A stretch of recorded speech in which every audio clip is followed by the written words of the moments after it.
One of the great things about Wimbledon is you find the great and the good of international tennis here, including Stan Smith, who's president of the Hall of Fame. Just tell me a little bit about the reason that Wimbledon is so special to you, particularly as a 1972 champion, Stan. Well, when I was 16 years old, I had 4 goals. One was to become a member of the U.S. Davis Cup team. 2 was to become the #1 player in the United States. 3 was to win Wimbledon. And 4 was to become the best player in the world.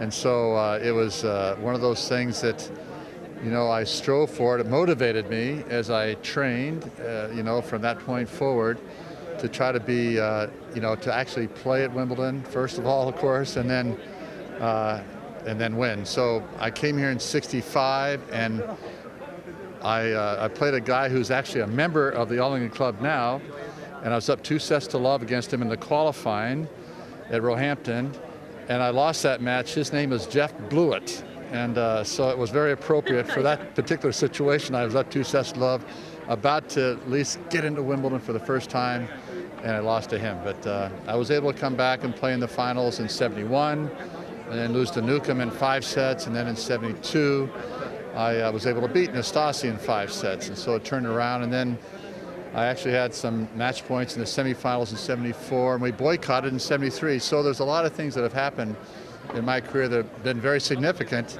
and a lot of it's happened here at Wimbledon. It sounds like it's a very special place to you, and it must have changed hugely. We were already overlooking court #1, which is brand new in terms of the roof. Does it look very different each year when you come back? Well, the view that the viewers are seeing right now was all just fields, literally, because all the courts were on the other side of the center court. So there was nothing back here, and then finally they built these 4 courts in court 18, then obviously just the court 1, and now the roof on court 1. So just about every inch, not only above ground, but underground is being used here at Wimbledon for some reason or other. The International Hall of Fame, the reason why you're here, you've inducted a couple of people recently. Tell me what's been happening with that.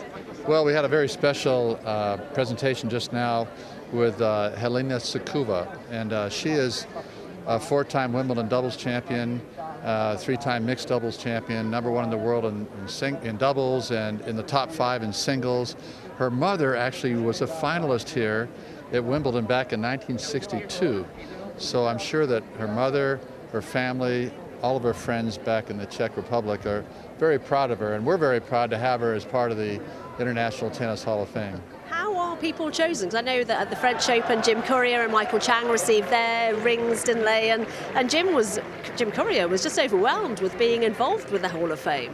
Well, the players are inducted in Newport, Rhode Island, and then sometime after that, we give them a ring at some event that's very significant to them, like Helena being here at Wimbledon, and Jim Courier at the French, and Michael Chang at the French. And so the players have to be retired for 5 years. They have to have, been a major significance in the game of tennis, generally in singles, but also in doubles. And also there's a category for contributors and a category for wheelchair players.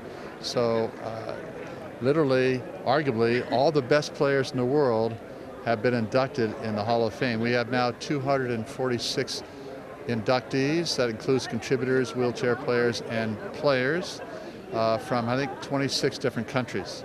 And you must also then have to deal with some disappointment, because I know Helena Sukuva was saying that she thought she wasn't going to make it into the Hall of Fame. What happens then? Well, I had a conversation with her, I think twice, to let her know that she was not inducted in the Hall of Fame. And so it was really a very fun conversation to be able to call her and say, Helena, you made it.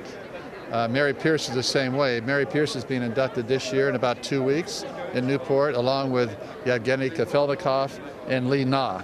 So those are the 3 inductees this year, which are, all very deserving and being inducted, and probably in another 2 or 3 years at some point in time we'll give them a ring as well. So the ring is I was going to say, I really do think we need to have a look at this. Yeah, it's got the International Tennis Hall of Fame on one side, and then the name on the other side, of course, is emerald here in the middle, and the International Tennis Hall of Fame. So it's a neat ring. I'm not sure exactly how we got Navratilova on that ring, because it's a ladies' ring and it's much smaller, so you can probably barely see it. But anyway, it's another way of recognizing these great champions. And like I say, all these players that get in there when they go there, a lot of them feel, well, I sort of been in there and all that sort of thing, but when they give their speech and they talk about the significance of being in the International Hall of Fame, of being the very best players of all time, then they get very emotional. They're talking about their families, their coaches, and their friends that have really supported them and allowed them to get to that status. It becomes very emotional. And it's quite a status symbol, isn't it? But it's also quite big. What's the reaction from some of the players, particularly men like Jim Courier?